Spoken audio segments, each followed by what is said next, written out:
So there's like a handful of things that dropped, but basically this was the big one. This is the tweet that went viral basically. Twitch's new branded content guidelines. On-stream logos are limited to 3% of screen size. Burned in video ads are not allowed. Burned in display ads are not allowed. Burned in audio ads are no longer allowed.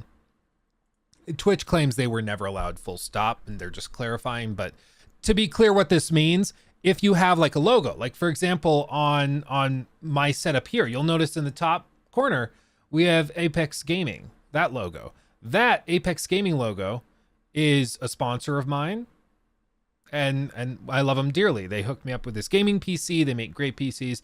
A bunch of you guys have ordered PCs, which is great because you get a great PC and it helps the channel. It's awesome. So they're a great sponsor. Very, very proud to have them. But if I were to make this logo like this, I could be banned or suspended on Twitch. No joke. Like, that's too big. This is probably about right. This might be about the max, 3% of the total screen size. But once you start getting up to here, nope. Nope. Banned. Like, how dumb is that? It doesn't make any sense at all. So that's not allowed anymore. The other thing, inserted burn-in ads are no longer allowed. They may not insert ads directly into their streams. Now, what Twitch claims, let's be like as honest and fair as we possibly can be, because people love dogpiling on Twitch for obvious reasons, but let's be as fair as we can. What they say this is for is so that you cannot have a separate ad company basically selling ads for your stream. So you couldn't have like your own employees shopping around video ads from like HelloFresh and Coca-Cola and Apple, Twitter, whoever is, I don't know if you could even get those brands, but you get ads from them, video ads like you would see on TV or in a pre-roll that you're just playing on your stream in the video that you render in, and then your camera moves or whatever. You're not allowed to do that. You can't play a video ad basically that would be on a regular pre-roll. And this already, like Asmongold was talking about this. He's like, we recorded a video ad for a sponsor I had, and I wouldn't be allowed to play that video ad anymore on stream because it would be considered a burn-in video ad. That wouldn't be allowed. It's just amazing. It doesn't, I understand why they want to do it, but this is so vague. It's just not clear. And again, there's reasons why they're doing this, but beyond that, no burned in display ads. Display ads are just banners. So you couldn't even have a sponsorship banner where like you're doing your thing on stream and then they have a banner here. Isn't this funny? These are the Twitch picks, by the way. What it's going to be really funny is we're going to look at this. They said that they specifically were too vague in these guidelines, but does this look vague? They went to the trouble of rendering and hiring artists to draw up these mock drafts of what they're talking about. They knew exactly what they were doing. It just seems like Twitch always pushes just a little bit or crosses the line and hopes nobody calls them on it. And when somebody calls them on it, they're like, oh, I'm so sorry. I'm so sorry. Oh, oopsie. I'm sorry you feel that way. It's so cringe. But they won't allow banner ads, which this isn't even disruptive. This one, there's no reason they shouldn't allow this. This is ridiculous, but there is a reason they're banning this, which we'll get to in a second. And then no burned in audio ads, which would be something like there's a pop in every 5 minutes, every 10 minutes, 20 minutes, whatever, that says, enjoying the stream, support Luke by going to audible.com and using his promo code. Nothing like that is allowed. Twitch has like two ways that they're trying to justify this.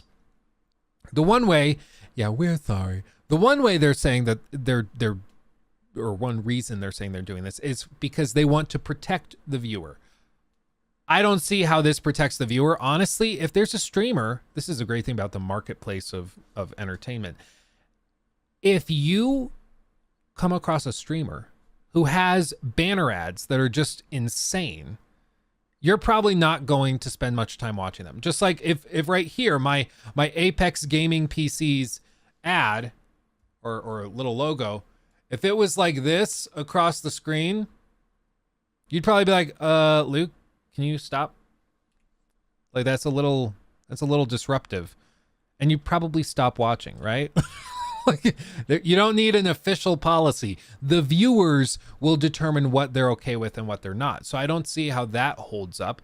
The other thing that they've said that they're doing this for is because they want to avoid like third-party advertising agencies, like I said, with these burned in video ads. They don't want to allow that, which I guess I could see. That one makes the most sense of any of these, honestly, because they don't want, for example, like the Game Awards streaming on Twitch, but then having their own advertisers coming in during commercial breaks to hard encode ads, because that's something that Twitch has no control over. They would like their cut of the pie, and I can kind of understand that. But this stuff, the 3% of screen size, all of this stuff is just, it's ridiculous. And they have other policies, such as you cannot have advertisers or sponsors for alcohol or for political things. So you couldn't have like a congressman come onto your stream and talk to you and have them pay you for that exposure. Like somebody going on Hassan's stream to talk about politics or something. You couldn't do that. And Asmongold had the good point, and he was like, so you can advertise alcohol like beers and stuff, but not politics? How does that make any sense? And frankly, it doesn't. So this obviously caused a bit of a ruckus, especially because Twitch, again, it's like they're speed running, just the worst decisions possible.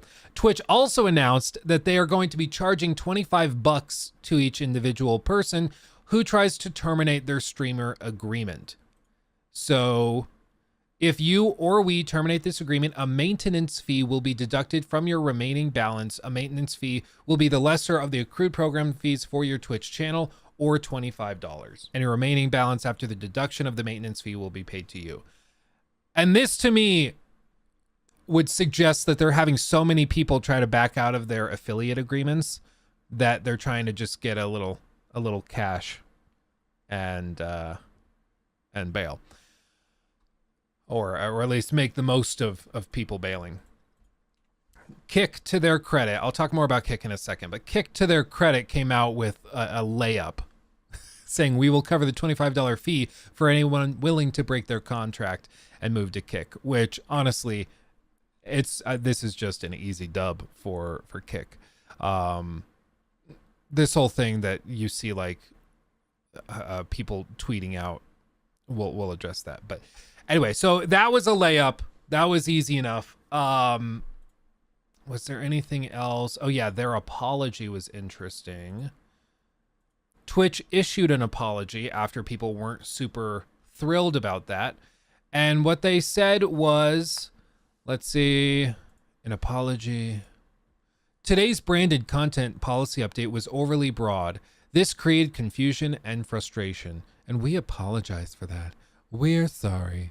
We do not intend to limit streamers' ability to enter into direct relationships with sponsors, and we understand that this is an important part of how streamers earn revenue. We wanted to clarify our existing ads policy that was intended to prohibit third-party ad networks from selling burned-in video and display ads on Twitch, which is consistent with other services. That's true. That's why I said that one makes the most sense.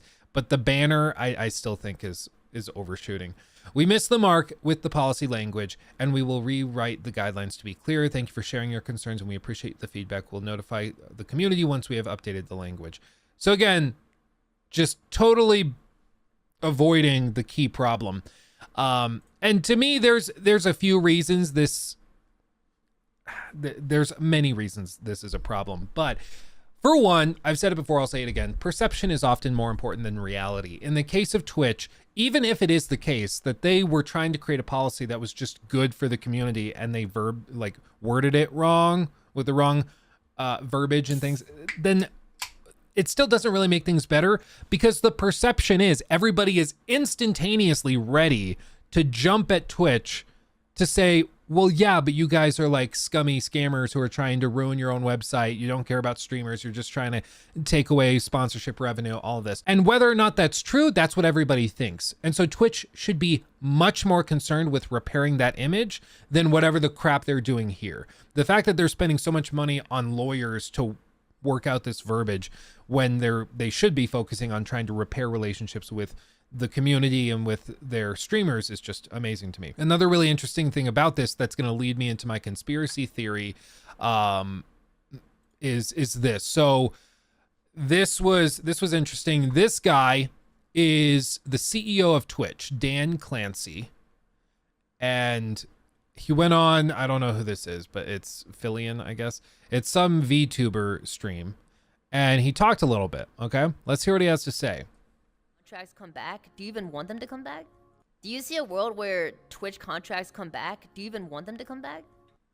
I think even if this is like cut weird, his response worded specifically is what I'm interested in. Yeah, I mean, I much prefer a world where creators have lots of options in terms of how they create. The size of our platform is what earns your, you staying on the platform. Absolutely. That's all I'm really interested in him saying. Again, have lots of options in terms of how they create. The size of our platform is what earns your, you staying on the platform. The size of our platform is what earns you staying on the platform. This epitomizes everything that's wrong with Twitch right now. Their view is that they don't have to win streamers over with policy, with commissions, with higher payouts or anything. The reason people stream on Twitch is because Twitch is the largest live streaming platform in the world. You could say like TikTok, whatever. I don't like, come on. For streaming, Twitch is the biggest. So in their view, all they have to do is remain the largest with the most audience and they'll be good. The other big problem that Twitch currently has is that they run at a loss, or have run at a loss for years and years and years. They won't say directly if they are, like, how much money they're making, if they're very profitable. They've said before, no, Twitch is a sustainable business. Twitch is a profitable business. But they've never clarified if that is using the, like, in-house cost of AWS, which is the Amazon's web services, which they get, of course, a very good deal on being part of Amazon. So if they were being run on the open market, paying fair market prices for server infrastructure and things like that, would they still be profitable? And that I'm much more skeptical of. But what's clear is that they want to expand the profitability. They want to expand the margin further. And one of the ways they're doing that is by trying to build out a network for their own in-house sponsorship platform where they will take 50%. So if you are a Twitch streamer and you get a sponsor, if you want to be on Twitch, you have to follow these guidelines, like having the 3% total screen real estate. You can't have banner ads that they don't approve. You have to have all of these things built in through their platform, so that way they get a cut of 50% most likely of all of those sponsorships that come through. That's not even really the conspiracy theory, because they've been pretty upfront and honest, and there's been multiple revelations in the last year that have shown that they're trying to build out this network, such as in the last big thing where people got really upset, where Twitch basically said that they were trying to find ways and experimenting with ways that they could provide sponsorships direct to streamers, where they would be involved, which effectively is just them trying to take a 50% cut of all of your money, which naturally streamers aren't that thrilled about. The conspiracy theory I have is that, and this, again, maybe it's not even a conspiracy theory, but so maybe this is it. I don't know. Let's just look at this. This is a fair enough one. So over the last 90 days, this was posted back in March of 21, so it's different now for sure, but as for how different, I don't know. Over the last 90 days, if you average more than 6 viewers, you are in the top 6.7% of Twitch. More than 6 viewers, you are technically a top streamer. That's ridiculous. 11 or more viewers puts you in the top 3.1%, and to get into the top 1% of all streamers, you just need 51 or more viewers. That means that 99% of people have less than that. So my number was far exaggerated, but still, like, this is what those viewership splits look like. This is the number of people that are streaming over a 90-day period to how many people. And you see, basically, you can't even see the number of people that are streaming to thousands of people or even hundreds of people. that is in the top 1/10 of 1%. So my conspiracy theory is that Twitch is actually trying to push out these people, because these people are streaming to 0 to 5 people and are costing Twitch way more money than they're making off of these people. They don't make much money off of these guys. They make the money off of the people in this category, like 50 plus, who are partners with 70 to 100 concurrent viewers and more, and that have tons of subs and sponsorships and all that stuff. That's where they make their money, over here where there's basically nobody. So they could just slash all of these people and they'd be happy, because this is where all the server infrastructure, not all of it, but this is where a lot of it goes to, with the ingest specifically. So to me, I'm like, okay, well, what is it that could explain why they're just trying to push people away from the platform? And it seems like, well, maybe they don't want as many people streaming on the platform. Maybe that's part of it. Wouldn't that make sense with all of their actions, everything they've been doing? I still think that this is really dumb on their part, because they have the perception or the idea in their heads that the big streamers like XQC or Hassan and those guys, they think that they're just going to stick it out and keep streaming. And so far they've been right. Apparently it's because like XQC has a very young audience. So most of his subs, like I think the number we saw when we looked it up was like 55 or 60% of his subs are from Prime, like Amazon Prime, because it's like a kid using their parents' Amazon Prime account to use the Prime sub to XQC. So for him to leave to Kick or to leave to YouTube or Rumble or whatever would represent probably a pretty significant pay cut, because all of those kids are not going to magically be able to afford $5 a month because they're using Prime subs. They're getting it basically for free. So for those guys, leaving is not as clear cut. Yeah, you'll make way more money as some people are making it out to be. With Kick's 95.5, maybe it makes sense, but there's also other things you have to consider, like, you know, Kick's moderation issues and stuff like that. But I mean, if you look at the numbers, Kick has been tweeting this out. What you can expect for the 50-50 split for $5. I mean, by the time you get to like 5,000 subs, the difference is 12,000 to 23,000, or 1,000 subs, $2,500 versus almost $5,000. It adds up. It adds up, you know? But what I want to be clear on is that this is not as clear cut as people make it out to be, where it's like, yeah, XQC brings his 100, I don't know how many subs he has, like 70,000 subs or 60,000 subs. I have no idea. He brings all of his tens of thousands of subs over and he'll just make way more money because of the bigger split. It's not necessarily the case, because like 60% of his subs are Prime.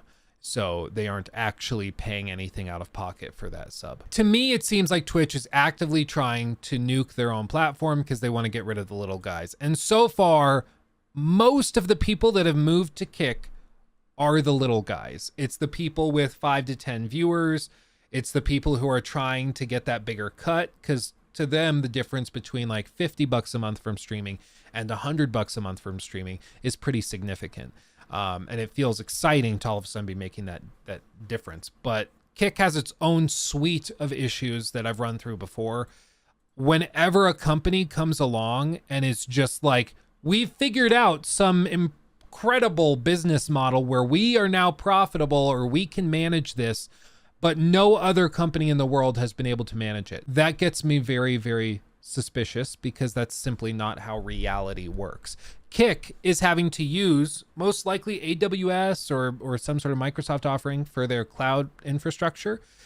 And they're not paying the in-house costs that Twitch is paying, certainly. So Kick's server costs are higher. So if you took Twitch's audience and moved it all to Kick, Kick would be operating at a thinner margin because the server cost would be higher.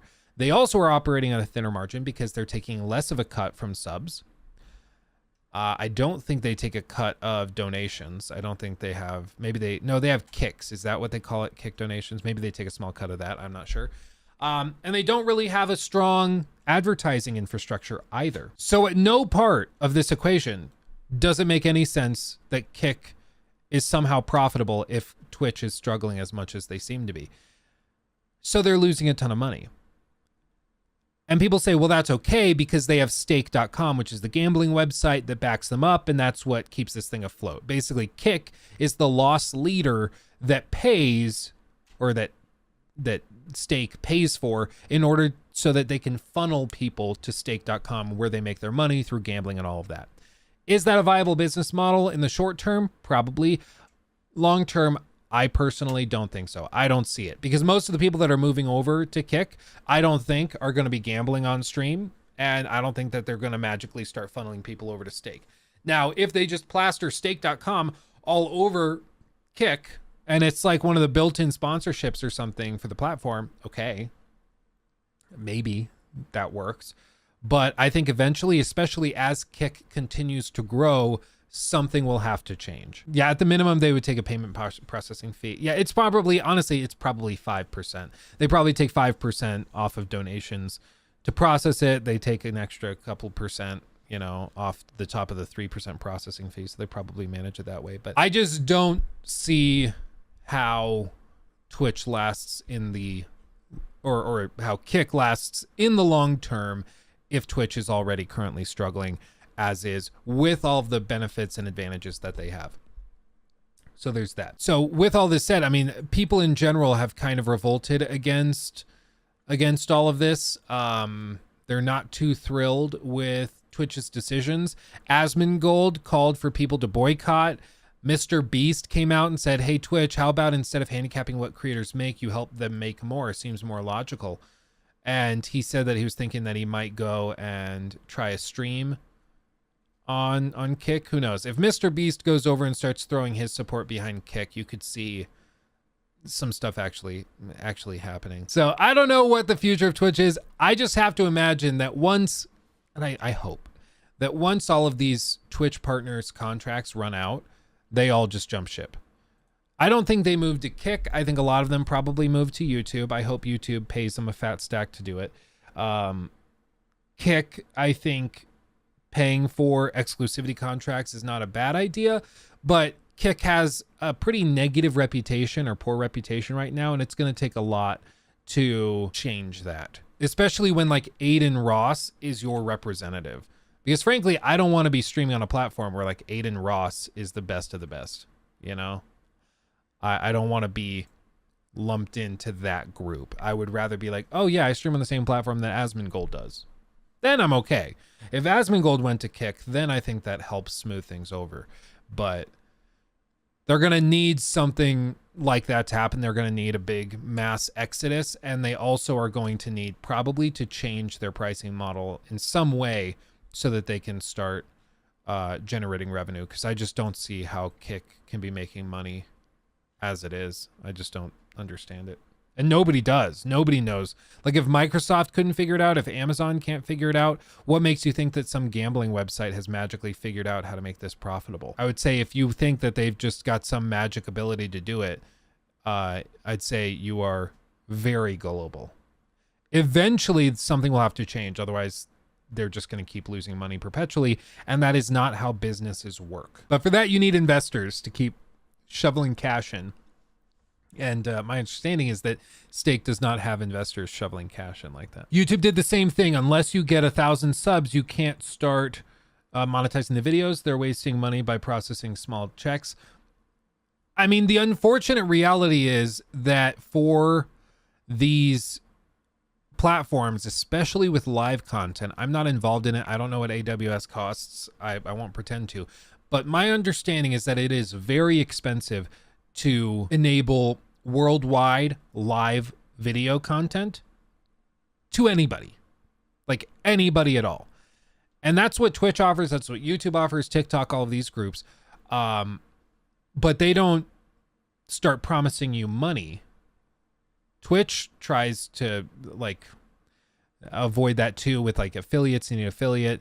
YouTube has the threshold of, like you said, 1,000 subs and then like 10,000 views or something like that. TikTok, I don't know what their guidelines are, but there's all these limitations. So at least they don't have to start paying you, but it still costs them money. And frankly, you probably are costing them more money by streaming than they're making off of you with those mid-roll ads or pre-rolls.